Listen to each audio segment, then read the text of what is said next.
따라하십니다. 물가에 심어진 나무. 예레미야 17장 5절에서 11절 말씀으로 성서 일과를 따라 하나님 말씀 전할 때에 은혜 되시기를 바랍니다. 예수님은 우리에게 복 있는 삶이 무엇인가 하는 것을 가르쳐 주셨습니다. 진정한 복 있는 삶이 무엇인가? 마태복음에 나오는 산상수훈과 누가복음에 나오는 평지설교에 같은 맥락의 말씀이 있는 내용이 있죠. 복 있는 사람은 이렇게 시작하는, 특별히 누가복음 6장 20절과 21절에 예수님께서 이렇게 말씀하셨습니다. 예수께서 눈을 들어 제자들을 보시고 이르시되 너희 가난한 자는 복이 있나니 하나님의 나라가 너희 것이며 지금 줄인 자는 복이 있나니 너희가 배부름을 얻을 것이며 지금 우는 자는 복이 있나니 너희가 웃을 것이며 라고 하셨습니다.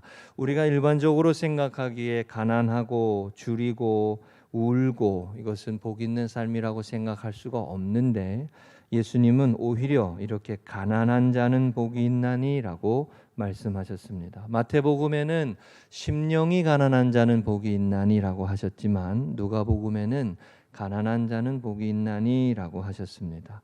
여기에서 가난하다라고 하는 것은 물질이 없다라고 하는 것 그것만이 아니라 우리의 마음과 중심이, 우리의 삶이 교만하지 않고 또 자고하지 않고 하나님 앞에 늘 겸손하다는 것도 되어지고, 그리고 가난하다라고 하는 것은 부족함을 느낀다라고 하는 것이 될 수 있어요. 있어야 할 것이 없는 상태를 말하고, 그래서 언제나 갈급할 수밖에 없고 언제나 찾을 수밖에 없는 것이 가난한 모습이죠. 늘 찾고 구하고 두드리게 되는 모습이 가난한 자의 모습인 것이죠. 오늘날에는 여러분, 가난이 죄라고 하는 말까지 생각나게 할 정도로 그런 사고방식이 팽배합니다. 아빠도 부자 아빠만 좋아합니다. 그렇죠? 네. 할아버지가 부자래 좋아해요. 요즘에는 어디 가면은 너네 할아버지 부자니 이렇게 물어본대잖아요. 아빠는 더 필요 없어 요즘에는. 그러나 어쩌면 우리가 살아가고 있는 세태의 모습이 그렇지만 예수님은 오히려 가난한 자의 모습이 복이 있다라고 하셨어요. 왜일까요? 왜 가난한 자는 복이 있나니 하나님의 나라가 너희의 것이미요 라고 했을까요? 여기에는 분명히 가난한 자가 하나님의 나라를 찾고 구하고 기다리고 두드린다라고 하는 의미가 담겨 있습니다. 누가복음 6장 24절에 보면 이렇게도 말씀하셨어요. 화 있을진저 너희 부요한 자여 너희는 너희의 위로를 이미 받았도다라고 했어요. 여기서 말하는 부요함이라고 하는 것은 재물이 많은만을 얘기하는 게 아닙니다. 자고하고 교만하고 하나님을 찾지 아니하고 하나님의 말씀을 두려워하지 아니하고 안일하고 나태하고 이 모든 것을 다 포함하는 말이라고 할 수 있습니다. 그러니 하나님의 나라를 찾지 않고 하나님의 나라를 기다리지 않고 아쉬운 것이 없으니 다른 사람의 고통과 아픔도 돌아보지 않고 주변의 사람들을 애통한 마음으로 바라보지도 않습니다. 하나님의 나라를 위하여 일하거나 사모하지 않으니 그저 자신의 형편에 만족하기 쉽다는 것이죠. 깨어있지 못하고 안일하기 쉽다는 거예요. 여러분, 신앙생활은 안일하게 하시는 게 아닙니다. 하나님의 나라를 바라보며 늘 찾고 늘 구하고 늘 은혜를 사모하고, 오늘도 주일 예배를 드리면서 그 마음으로 하나님 앞에 예배 드려야 돼요. 하나님 은혜를 주세요. 가정에서 예배를 드려도 교회에서 예배를 드려도 하나님 은혜를 주세요. 마음을 충만하게 해주세요. 우리 가정에 하나님의 은혜로 충만하게 해주세요. 늘 갈급한 마음으로 주님을 찾으며 나아가는 삶이 되시기를 축복합니다. 스포츠계에도 비슷한 모습이 있어요, 여러분. 헝그리 마인드, 헝그리 정신 가지고 열심히 해가지고 1등이 됐어요. 그런데 1등이 되고 나니까 목표 의식이 사라진 채 그걸 지켜가지를 못해요. 가난하고 어렵고 힘겨울 때는 어떻게 하든지 해보려고 1등의 자리에 올라가지만 1등이 되고 난 다음에는 동기가 사라지고 목표의식이 사라지고 그래서 추락하게 되고 또 무너지는 모습이 있죠. 우리가 오늘 살아가면서 예수님께서 가난한 자는 복이 있나니 너희에게 하나님의 나라가 임할 것이다 라고 말씀하신 이유를 잘 생각해야 합니다.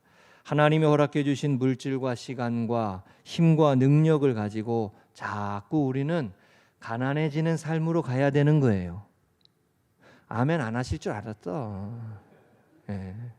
하나님이 주신, 다시 할게요. 하나님이 주신 은혜를 가지고, 하나님이 주신 물질을 가지고, 하나님이 주신 시간과 능력을 가지고 자꾸 섬기고, 자꾸 나눠주고, 자꾸 실천하고, 흘려보내고, 물질적으로 보면 그게 가난해지는 거잖아요. 그러니까 좀 과격하게 표현하면 우리는 스스로 가난해지는 길을 가야 하는 거예요. 그렇다고 여러분 일하지 말자는 얘기가 아니잖아요. 열심히 우리는 하나님이 주시는 은혜를 사모하며 그 받은 은혜를 나눠주는 삶을 살아야 돼. 여기는 그래서 믿음이 필요한 것이고 믿음의 용기가 필요한 것입니다.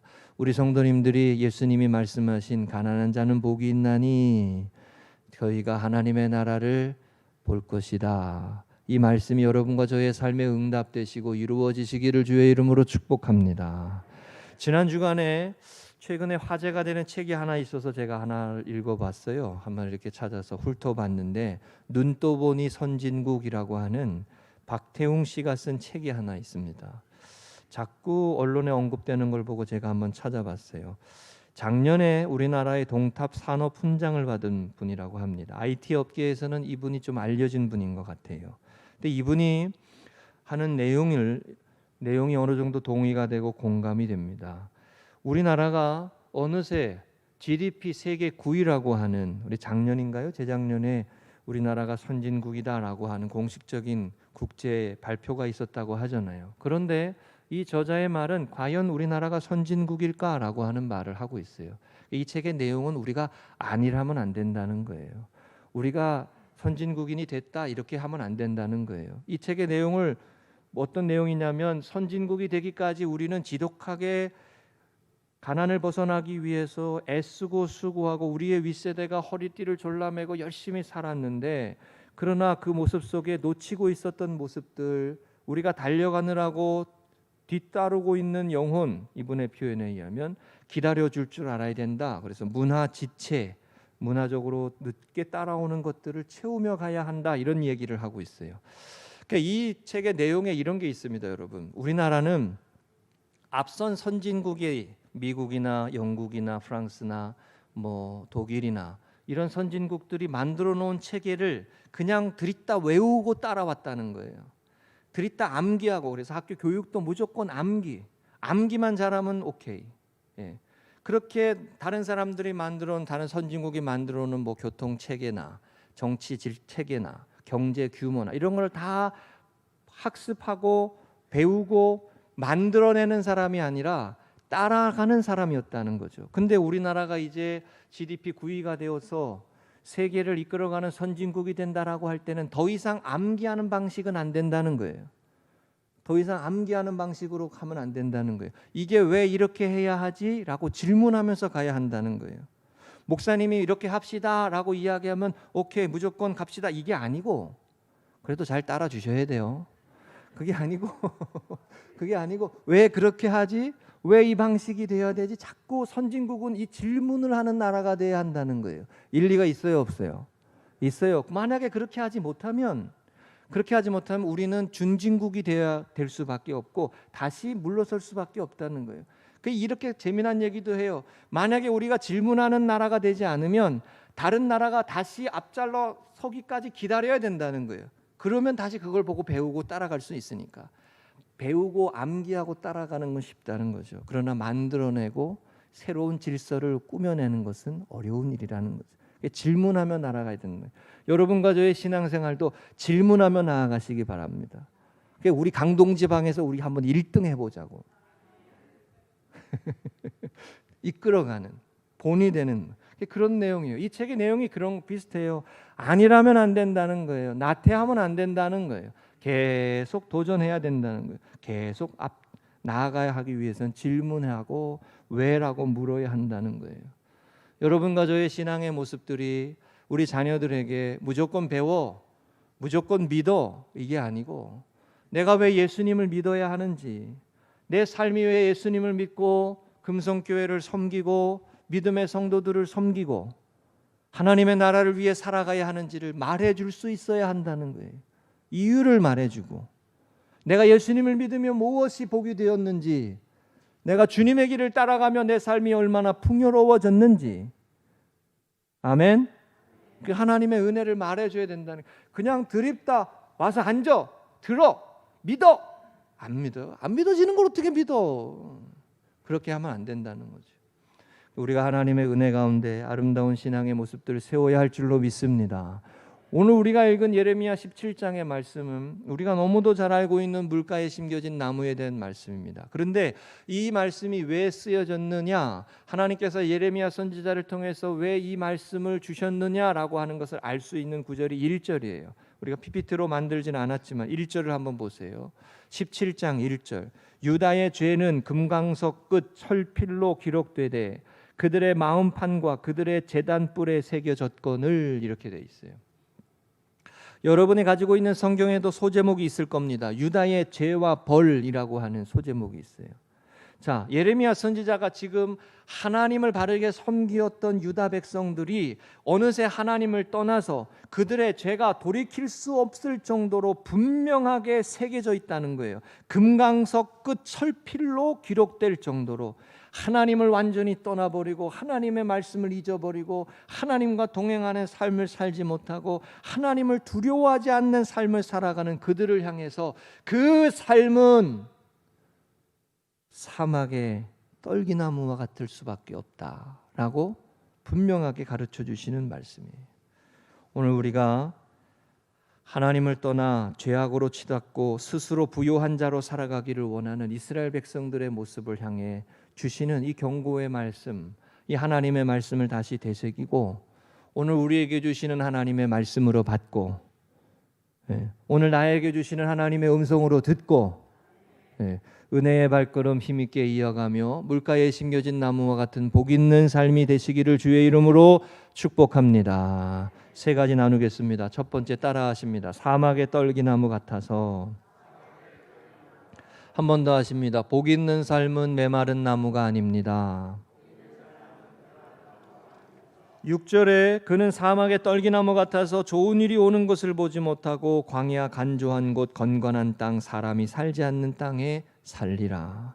이게 하나님을 떠난 인생, 하나님 없이 살아가는 인생, 하나님과의 관계를 맺지 않는 삶을 살아가는 삶이 이와 같다고 단적으로 표현한 표현이 사막의 떨기나무입니다. 사막의 떨기나무는 생명이 없어요. 생기를 잃어버린 삶을 말하는 거예요. 성경은 하나님께서 아담을 창조하실 때에 생기를 불어넣으셨다고 분명히 말씀합니다. 창세기 2장 7절이에요. 여호와 하나님이 땅에 흙으로 사람을 지으시고 생기를 그 코에 불어넣으시니 사람이 생명이 된지라. 호흡에 그냥 육적인 존재만이 아니라 이 몸뚱아리만이 아니라 거기에 숨을, 하나님의 숨을, 호흡을 불어넣었대. 하나님의 영을 불어넣었다는 거죠. 그 육적인 존재만으로 그치지 않게 하시고 하나님의 숨결이 있는 존재로 만드셨다. 그 창조가 본래의 모습이라는 거죠. 하나님과의 호흡이 있고 하나님과의 사귐이 있고 하나님과의 관계가 있고 하나님과의 교제가 있는 삶, 그 삶이 생명이 있는 삶이라는 거예요. 생명이 있는 삶, 하나님과의 관계가 있는 삶을 말하는 거예요. 육적인 존재로만 살지 않고 욕망을 쫓아 살아가고 몸이 좋아하는 것으로만 살지 않고 몸에 단 것만 먹지 않고 때때로 몸에 약이 되는 건 쓰잖아요. 몸에 단 것만 먹지 않고. 여러분 그림을 보여주세요. 사막의 떨기나무, 저 얼마나 황량하고 먼지 날리고 바닥에 먼지가 날리는 광야 간조한 땅, 사람이 살 수 없는 거예요. 세상에 어느 누가 이러한 곳에 정착해서 양식을 구하거나 가정을 이루어 자녀를 낳고 기를 생각을 하겠습니까? 그 주변에 누가 이웃이 있겠습니까? 밤에는 온도차로 춥고 낮에는 땡볕으로 모래바람이 일고 태양빛에 온면이 불편하여 살아갈 수 없는 곳이 사막이죠. 사막처럼 메말아버린, 생기를 잃어버린 삶이 하나님을 떠난 인생이라는 거예요. 하나님과 관계가 없는 삶이라는 거예요. 그런데 여러분 이것도 생각해 보셔야 돼요. 사막과 저렇게 나와 있는 떨기나무, 저것만이 사막의 떨기나무의 모습이 아니라 오늘날 풍요롭고 물질적으로 풍요로운 시대를 살아가는 현대라고 하더라도 그 삶과 생활에 사막의 떨기나무와 같이 그 인생을 살아가는 사람들이 얼마나 많은지 모릅니다. 좋은 차를 타고 다니고 좋은 집에 살고 겉으로 보기에는 너무 평안하고 좋지만 그 안에 활력이 없고 생기가 없고 사랑이 없고 기쁨이 없고 감사가 없고 은혜가 없다면 그 인생도 역시 사막의 떨기나무요. 하나님 앞에 자신의 가정을 바르게 세우고 자신의 삶을 바르게 세우고 거룩하신 하나님의 명령을 따라 바르게 세워가지 못할 때 그 삶의 물질적인 풍요는 있을지 몰라도 하나님이 주시는 생명의 삶, 은혜의 삶은 메말라 버린 모습이에요. 그것 또한 사막의 떨기나무죠. 출애굽기 15장 23절에 보면 마라를 만나는 내용 우리가 잘 아는 말씀이 있습니다. 이스라엘 백성들이 출애굽하여 마라에 이르렀더니 그곳 물이 써서 마시지 못하겠으므로 그 이름을 마라라 하였더라. 인생은 마라를 만난다는 거죠. 물이 써서 마실 수 없는 상태에 처하게 된다는 거예요. 누구나 사람은 마라를 만나게 되는 인생을 살아가게 돼요. 우리들의 삶의 모습에 사막의 떨기나무와 같은 형편을 만나게 될 때가 있습니다. 있어요, 없어요? 있어요. 5절의 말씀에 보면 오늘 우리가 읽은 말씀에 여호와께서 이와 같이 말씀하시니라. 무릇 사람을 믿으며 육신으로 그의 힘을 삼고 마음이 여호와에게서 떠난 그 사람은 저주를 받을 것이라. 아주 표현이 강하지 않습니까? 무릇 사람을 믿으며 육신으로 그의 힘을 삼고 육으로만 그의 힘을 삼고 마음에 여호와에게서 떠난 그 사람은 저주를 받을 것이다. 마라를 만난다는 거죠. 쓴 물을 마시게 되는 인생으로 치닫게 된다는 거죠. 지난주 생명의 삶에 은혜가 걸어오다라고 하는 예전에 한번 소개했던 박신일 목사님의 책에 나오는 예화가 하나 소개된 걸 봤어요. 그 예화의 제목이 이렇습니다. 한번 따라 하시죠. 은혜의 자전거를 탑시다. 이 목사님이 어느 날 공원에 가봤더니 매우 긴 자전거를 타고 가는 한 가족을 보았다는 거예요. 앞에서 아빠가 자전거를 끌고 페달을 밟고 뒤에서는 어머니가 그 뒤에 앉아가지고 아이들을 돌보고 타고 이렇게 가고 있고 그 안에 가운데는 아이 2명이 앉아가지고 안녕 그러고 인사를 하고 있더래요. 이렇게 아빠는 앞에서 막 페달을 밟고 있고 엄마는 아이들이 떨어지지 않게 이렇게 보호하고 있고 애들은 웃고만 있더래. 이렇게 웃고만 안녕 헤헤헤 이러면서 그러고만 있더래. 근데 그 모습을 보고 그런 생각이 들었다는 거예요. 앞에서 운전하고 가고 있는 분은 아버지는 우리 인생길을 인도하시는 하나님이시고 뒤에서 받쳐주고 아이들을 돌보아주고 옆길로 가면 안 된다고 돌보아주는 분은 성령님이시고 그리고 그 자전거는 십자가에서 죽으시고 우리의 삶에 힘이 되시고 능력이 되시고 받침이 되시는 예수님이시다 말이에요. 우리는 그 안에서 앉아가지고 어린아이처럼 안녕 이렇게 하고 웃고 있는 어린아이와 같은 게 그게 하나님의 자녀의 모습이라는 거예요. 한번 해볼까요? 안녕. 억지로 따라 하시기 어렵죠? 얼마나 좋은 모습이에요. 얼마나 평안한 모습이에요. 우리의 인생길을 혼자 가다 보면 사사기의 그 죄악의 패턴처럼 죄의 사이클이 형성이 되지만 하나님의 말씀을 사모하고 하나님을 예배하고 살아가면 우리의 삶이 어느새 은혜의 사이클이 된다는 거예요. 은혜의 자전거를 타고 가는 인생이 된다는 거예요. 얼마나 복 있는 삶이에요. 얼마나 은혜의 복된 삶이에요. 하나님은 우리에게 때를 따라 돕는 은혜를 주시기 위해 말씀으로 우리의 삶을 우리를 인도하시고 그리고 지친 영혼의 생명의 말씀을 들려주시고 우리의 삶에 하나님의 은혜 가운데 성령으로 감동케 하셔서 우리를 보호하시고 예수 그리스도의 십자가의 은혜로 구속의 삶을 살게 하시니 우리의 인생이 복이 있다는 거죠. 혼자 열심히 욕망의 페달을 밟고 가다가는 사고 나기 쉽다는 거예요. 그게 마라라는 거지. 혼자 욕망을 쫓아서 열심히 혼자 해보려고 그게 야곱의 인생의 초반의 인생의 모습이었어요. 여러분과 제가 올 한 해도 은혜의 자전거를 열심히 타고 가시기를 축복합니다.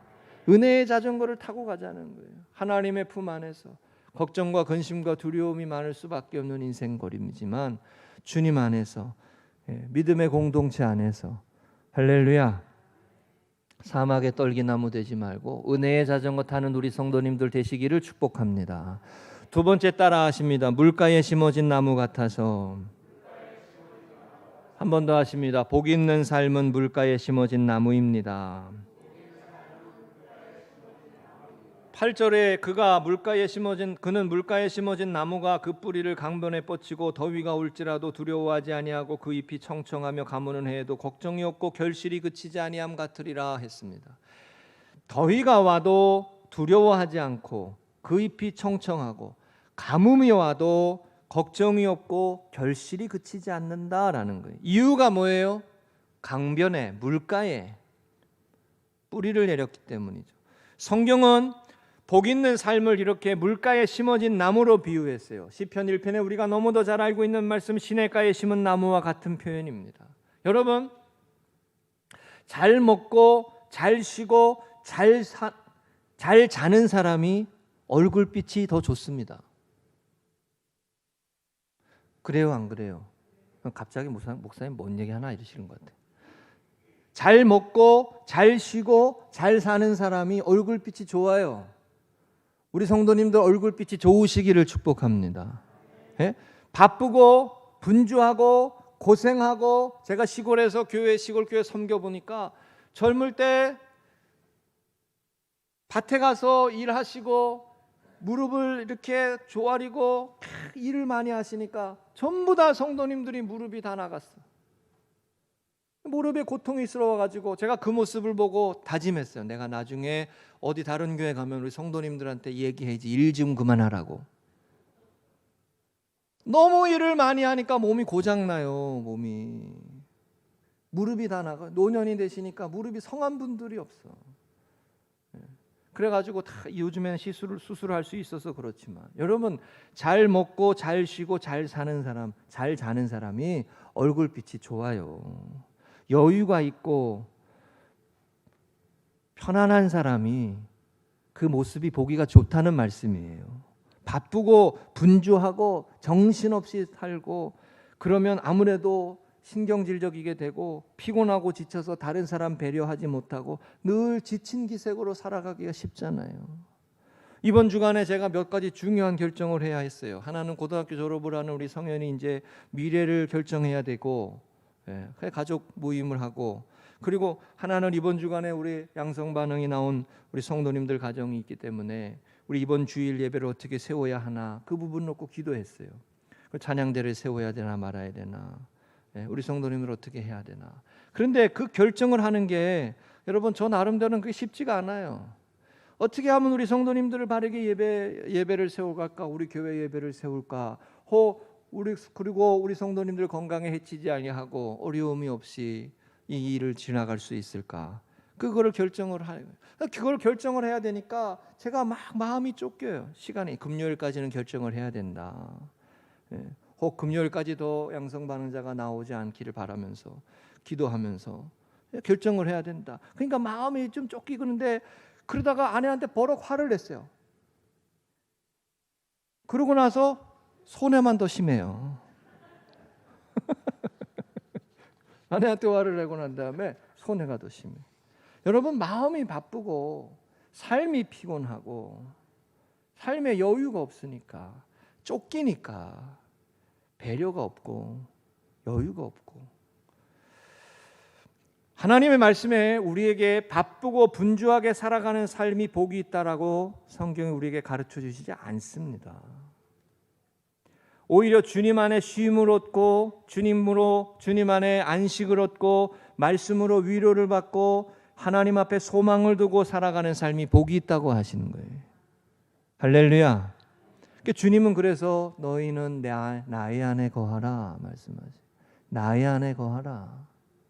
거룩한 주일은 쉬어라. 안식일은 거룩하게 지켜라. 그렇죠. 아무리 바쁘고 분주해도 스톱. 제가 그래서 이거를 이렇게 말씀해요. 옛날에 보라돌이, 뚜비 뭐 이런 거 있었잖아요. 그 보라돌이, 뚜비가 밖에서 막 놀고 있으면 불러요. 이제 그만 이러고. 그거 보신 적 없나? 그거 부르잖아요. 정신없이 하루 종일 비 오는데도 밖에서 놀고 있으면 부모님이 부르잖아요. 밥 먹어! 들어와! 때가 있는 거 아니에요, 때가. 그만해야 될 때가 있는 거예요. 아무리 바쁘고 분주한 모습 있더라도 그만하고 하나님 앞에 서야 돼요. 하나님이 주시는 위로를 덧입어야 돼. 하나님 안에서 내 삶을 돌아봐야 되는 거예요. 아멘이시죠? 지난 주간에 누가복음 10장 40절에 마르다와 마리아의 이야기가 있었어요. 마르다는 준비하는 일이 많아 마음이 분주한지라 예수께서 나아가 이르되 주여 내 동생이 나 혼자 일하게 두는 것을 생각하지 아니하시나이까 그를 명하여 나를 도와주라 하소서 그랬습니다. 마르다는 너무 바빴습니다. 마르다 여선교회 시험 들지 마세요. 이 설교 듣고. 마르다는 너무 바빴어요. 예수님이 오시니까 너무 바빴어요. 주님을 대접해야 되고 환대해야 되고 일이 많았어요. 분주하게 했었어요. 시간에 쫓겼어요. 마리아가 도와주지를 않아요. 순간적으로 생각해봐도 이 일 저 일이 너무 많아요. 일이 너무 많으니까 마음이 분주해요. 대부분 여러분 성취지향적이고 성공지향적인 사람들이 이런 경향이 많습니다. 너무 바빠. 네?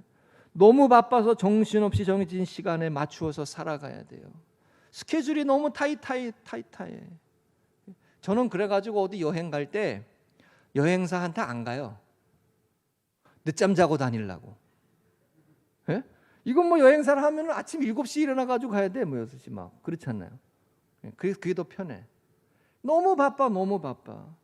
예수님은 이런 마르다에게 뭐라고 말씀하셨어요? 마르다야 마르다야 내가 많은 일로 염려하고 근심하나 몇 가지만 하든지 혹은 한 가지만이라도 족하니라. 몇 가지만 하든지 혹은 한 가지만이라도 족하니라 말했어요. 너무 많은 일로 인하여 치여 살고 쫓기며 살아가는 삶이 아니라 하나님의 말씀 앞에 잠잠히 머물며 하나님의 인도하심을 구하며 은혜를 구하며 살아가는 삶이 평안이 있고 쉼이 있고 안식이 있다는 거예요. 달려가는 삶이 아름다운 게 아니라는 거예요. 예? 하나님의 은혜 가운데 머무는 삶이 아름답다는 거예요. 사진 다시 보여줘 보세요. 강변에 있는 이 나무가 말이죠. 머물러 있어요? 돌아다니고 있어요? 강변에 이렇게 탁 서 있잖아요. 돌아다니는 게 아니에요. 복 있는 사람은 시냇가에 심은 나무는 강변에 뿌리를 내리고 있어요. 나무가 돌아다니는 게 아니에요. 강변에 있는 머무는 거지. 이 부분을 우리가 봐야 돼요. 심은 게 아니에요. 심겨진 것이지. 심겨진 것이. 여러분 주님 안에 머무는 삶이 이렇게 중요한 거예요. 하나님의 말씀 안에 머무는 삶이 이렇게 중요한 거예요. 너무 돈 벌려고 애쓰지 말아요. 좀 쉬어가야 돼. 아무도 아멘 안 하시네. 너무 돈 벌려고 바둥바둥 거리시지 말라고요. 좀 쉬어가고 몸이 고장나고 무릎이 나가고 그런다고요. 편안하게 하나님이 주시는 은혜를 누리고 편안하게 하나님 주시는 쉼을 누리고 마음을 다시 다스리고 회복하고 감사가 끌어나오도록 하고 누구가 원망스럽고 누구에 대한 미움이 차오를 때 내가 쉬어야 될 때구나. 내가 하나님의 은혜 가운데 머물러야 할 때구나. 이걸 아셔야 되는 거죠. 할렐루야. 이 재미난 이런 예화가 하나 있어요. 여러분 이 놀이동산에 가면 귀신의 집이라는 게 있어요. 그죠? 귀신의 집 이렇게 해놓잖아요. 귀신 분장한 사람이 나와가지고 막 깜짝깜짝 놀래키잖아요. 어떤 연인이 여자친구와 같이 가가지고 귀신이 나온 사람 그걸 깜짝 놀래가지고 으악 하고서는 막 손을 잡고 뛰어가지고 나왔더니 귀신이었어. 에? 여자친구를 데리고 나와야 되는데 귀신 손 잡고 나온 거예요.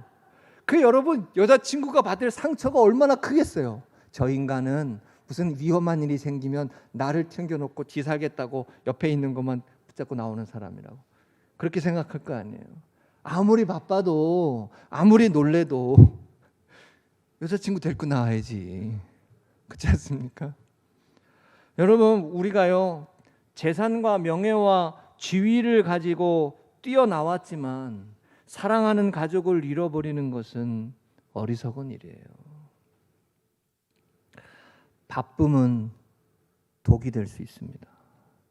너무 바쁘게 살지 마세요. 하나님의 은혜 가운데 머물러야 돼요. 하나님의 사랑 가운데 머물러야 돼요. 아멘. 7절입니다. 그러나 무릇 여호와를 의지하며 여호와를 의뢰하는 사람은 복을 받을 것이라. 사람을 믿지 않으며, 여기 이런 말씀했어요. 사람을 믿으며 육신으로 그의 힘을 삼지 말고 그랬어요. 육의 삶에 내 힘의 근거를 두지 말고 하나님께 소망을 두고 하나님을 의지하고 하나님이 주시는 힘을 덧입고 하나님께로부터 오는 능력을 덧입을 줄 알아야 된다. 그게 뿌리를 강변에 내린 시냇가에 심은 나무의 모습이죠. 물가에 심어진 나무는 강변에 뿌리를 내리고 있기 때문에 가무는 해에도 걱정이 없고 결실이 그치지 아니하는 거예요. 우리가 살아가는 삶에 한결같이 변함없는 것은 하나님밖에 없습니다. 사람이 아니에요. 우리 인생에 한결같이 변함없는 존재는 하나님밖에 없어요. 부모님도 아니에요. 자식도 아니잖아요. 한결같이 변함없고 한결같은 분은 하나님밖에 없어요. 그 하나님을 우리의 삶의 반석으로 고백하고 피난처로 고백하고 그곳에 뿌리를 내리고 거기에서부터 힘을 얻을 줄 알아야 돼요. 거기에서부터 우리의 삶을 거룩하게 하나님 앞에서 내 삶을 세우고 승리하는 삶을 세워갈 때 여러분과 저의 가정이 물가에 심어진 나무 같은 복 있는 가정, 복 있는 삶이 되어질 줄로 믿습니다. 우리 성도님들이 그런 은혜의 발걸음 힘있게 이어가시기를 주의 이름으로 축복합니다. 세 번째입니다. 따라하십니다. 심히 부패한 것은 마음이라. 한 번 더 하십니다. 복 있는 삶은 마음을 지킵니다. 9절에 만물보다 거짓된 것은 심히 부패한 것은 마음이라. 누가 능히 이를 알리오마는 이랬어요. 여러분, 우리는 구약 성경에서 물가에 심어진 나무가 되라고 하시는 이 말씀의 맥락에 마음이 중요하다는 것을 말씀하시고 있다는 것을 중요하게 보실 수 있어야 합니다. 구약 성경은 흔히 율법을 강조하기 때문에 행위와 결과를 먼저 중요하게 여기는 것처럼 보이지만 그러나 아니에요. 구약 성경을 가만히 들여다보면 구약 성경에도 여전히 마음이 중요하고 하나님을 향한 마음, 하나님을 경외하는 마음, 하나님을 섬기는 그 중심을 중요하고 가르치고 있다는 것을 우리가 알 수 있습니다. 신명기 4장 9절에 오직 너는 스스로 삼가며 내 마음을 힘써 지키라. 내 마음에서 떠나지 않도록 조심하라. 너는 그 일들을 내 아들들과 내 손자들에게 알게 하라라고 하셨어요. 마음이 떠나지 않도록 삼가 마음을 항상 지키라 그랬어요. 어떤 마음이에요? 하나님을 사랑하는 마음, 하나님의 말씀을 지키겠다고 하는 마음, 하나님 곁에 있고자 하는 마음, 하나님의 말씀으로 살아가고자 하는 그 중심, 마음과 심령을 지키라는 거예요. 우리의 심령이, 우리의 내면이 하나님의 거룩하심을 즐거워하고 하나님의 은혜에 감사하고 하나님의 사랑에 감격하고, 여러분, 무엇보다 하나님을 사랑하라라고 하는 그 말씀은 행위보다는 마음에서부터 시작하는 거예요. 사랑은 마음이 있어야 되는 거 아니에요. 행동이 있지만 사랑이 없는 것처럼 보여질 때가 있죠. 에? 있잖아. 왜 이렇게 반응을 안 하셔? 있잖아요. 잠언 3장 1절 5절에도 같은 말씀이 있어요. 내 아들아 나의 법을 잊어버리지 말고 내 마음으로 나의 명령을 지키라. 하나님의 말씀을 마음으로 지키라. 또 너는 마음을 다하여 여호와를 신뢰하고 내 명철을 의지하지 말라. 마음으로 하나님 앞에. 목사님 본다고 하고 안 보면 안 하고 이거 아니란 말이요. 그죠? 제가 몇 번 말씀드리죠. 누가 보면 하고 누가 안 보면 안 하고, 누가 보면 기도하는 척하고 안 보면 안 하고, 그게 무슨 신앙생활이야? 예? 사람들이 보는 거 안 보는 거 상관없어요. 내가 하나님 앞에 정직하고 내가 하나님의 말씀 앞에 순전하고 마음을 다하는 거죠. 마음을. 예레미야 선지자는 유다 백성들 속에서 이걸 본 겁니다. 행위는 있지만 하나님을 사랑하는 마음이 없는 유다 백성들이 사막의 떨기나무와 같이 되어버릴 수밖에 없는 걸 본 거예요. 마음이 없으니까, 마음이 떠나니까, 하나님을 사랑하는 마음을 잃어버리니까. 그래서 만물보다 거짓되고 심히 부패한 것은 마음이라. 이 유명한 말씀이에요. 만물보다 심히 거짓되고 부패한 것은 마음이라. 하나님을 속일 수 없다는 것이죠. 11절에 마지막으로 11절에 보면 불의로 치부하는 자는 자고새와 같다 그랬습니다. 자고새. 불의로 치부하는 자의 이 표현은 마음이 아니라 중심이 아니라 하나님을 떠나서 살아가는 삶의 모습들을 말하는 거예요. 자고새는 꿩과의 새로 성경에서 메추라기 하고 비슷하다고 하며 약 17cm 정도 되는 새로 가을에 떼를 지어 다니며 사해 부근에 서식하는 새를 말합니다.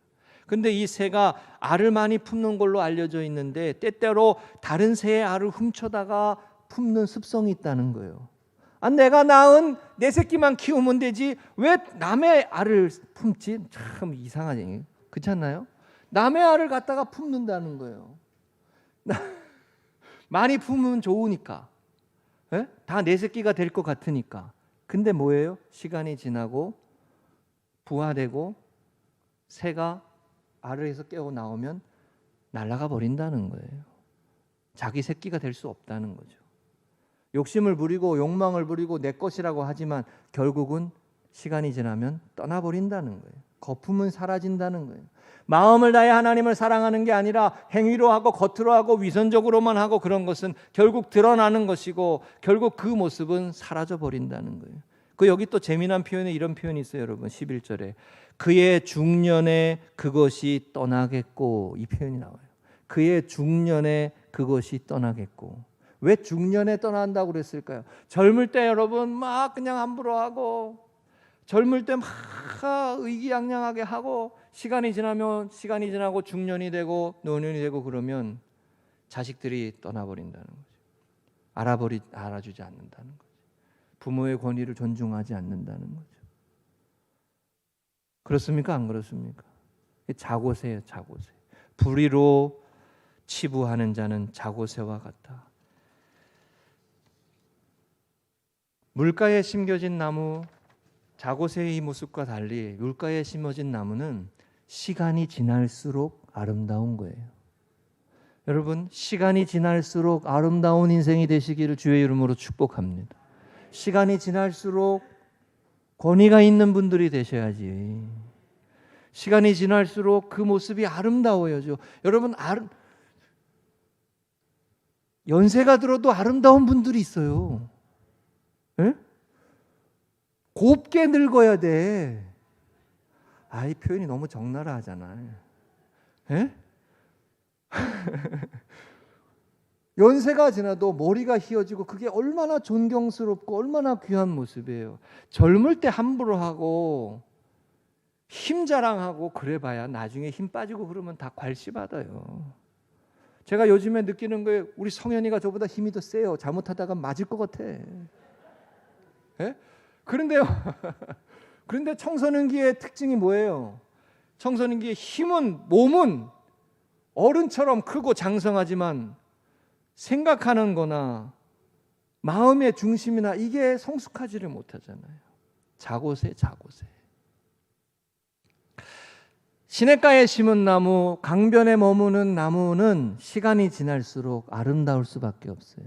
늘 하나님이 주시는 은혜가 공급되고 늘 하나님이 주시는 생기가 공급되는 삶은 노년이 되면 될수록 아름답다는 거예요.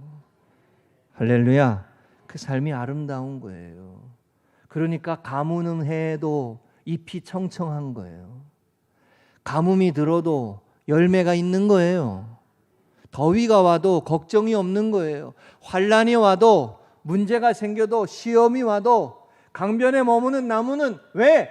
강변에 머물러 있기 때문에, 물기가 있는 곳에 있기 때문에, 인생의 생명을 주시는 하나님 곁에 있기 때문에 우리의 삶의 위기와 어려움을 이기게 하시고 승리하게 하시는 하나님과 동행하는 삶이 되기 때문에 그 삶에는 잎이 청청한 거예요. 충만함이 있는 거예요. 많은 사람이 존경하고 귀하게 여기는 삶이 있는 거예요. 여러분, 마태복음 5장 8절에 예수님이 이런 말씀했어요. 마음이 청결한 자는 복이 있나니 그들이 하나님을 볼 것이며, 마음이 청결한 자, 욕망으로 더럽지 아니하고 거룩한 걸 잘 지키고 순전하고 깨끗하고 죄악의 세상을 따라가지 않고 마음을 지키며 살아가는 자는 하나님을 볼 것이다. 하나님의 역사를 경험하게 될 것이다. 하나님의 일하심을 보게 될 것이다. 하나님의 축복을 경험하게 될 것이다. 할렐루야. 말씀 정리합니다. 진정한 복 있는 삶은 하나님과 동행하는 삶이고, 그것이 성경이 우리에게 가르쳐 주시는 말씀입니다. 세상의 허망한 것을 내 인생의 전부라고 생각하며 살아가는 사람은 허망함과 공허함에 벗어날 수 없습니다. 사막의 떨기나무와 같은 삶으로 머물지 않고 마음을 다해 하나님을 사랑하며 하나님의 영광을 위해 살고 하나님의 뜻을 쫓으며, 그래서 더위가 올지라도 환난이 올지라도 두려워하지 아니하고 그 잎이 청청하고 가뭄은 해에도 걱정이 없고 결실이 있는 이 복이 있는 삶으로 여러분과 저의, 우리 교회가, 우리 성도님들의 가정이 은혜의 삶으로 나아가시기를 주의 이름으로 축복합니다.